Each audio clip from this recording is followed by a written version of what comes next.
ये बैठक हो रही है। लोकसभा चुनाव में जो हार हुई है उसकी समीक्षा बैठक में की जा रही है, मंथन हो रहा है। हार क्यों हुई? आजाद समाज पार्टी के चंद्रशेखर से वोट बैंक बचाने की चुनौती थी। आकाश आनंद को अब मिल सकती है बड़ी जिम्मेदारी।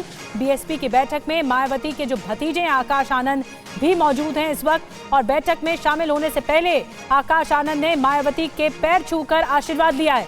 यानी कोई बड़ी जिम्मेदारी का आगाज हो सकता है, घोषणा की जा सकती है। मायावती ने उनके सिर पर हाथ रखकर आशीर्वाद भी दिया है।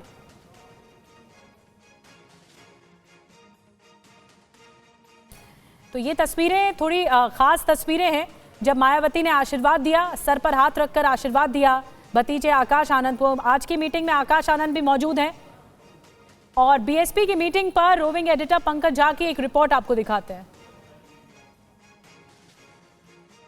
लोकसभा चुनाव के नतीजों के बाद पहली बार बीएसपी की बैठक हो रही है। बीएसपी चीफ मायावती यहां पहुंची है। पिछले इस चुनाव में यानी साल 2024 के चुनाव में बीएसपी का खाता भी नहीं खुला, और अगर देखें यूपी में पार्टी की स्थिति बहुत खराब रही। पार्टी का वोट शेयर डबल डिजिट से घटकर 9.5 के आसपास आ गया, और उनके सामने चुनौती अपने वोट बैंक को बचाने की है, साथ ही अपने पार्टी को एकजुट करने की। और जब यहाँ बैठक शुरू हुई जिसमें देश भर के बीएसपी के नेताओं को बुलाया गया है, तो आकाश आनंद जो उनके भतीजे हैं वो उनके साथ ही आए और उन्होंने माथे पर आशीर्वाद देकर के एक तरीके से इस बात के संकेत दिए हैं कि आकाश आनंद की पार्टी में फिर से मुख्य धारा में वापसी होने वाली है। ये देखिए आकाश आनंद, उनके पिता आनंद कुमार दोनों ही वहाँ बैठे हुए हैं। और आकाश आनंद जिनको मायावती ने अपना राजनीतिक उत्तराधिकारी घोषित किया था, नेशनल कोऑर्डिनेटर बनाया था, मायावती के बाद सबसे बड़ी पार्टी के स्टार प्रचारक थे, उनको बीच चुनाव में हटा लिया गया था, लेकिन अब फिर धीरे धीरे उनको विधानसभा उपचुनाव के लिए स्टार प्रचारक बनाया जा रहा है। पार्टी के लिए दूसरी सबसे बड़ी चुनौती ये है कि अभी तक देश में और खासतौर से यूपी में देखें तो मायावती दलित राजनीति की इकलौती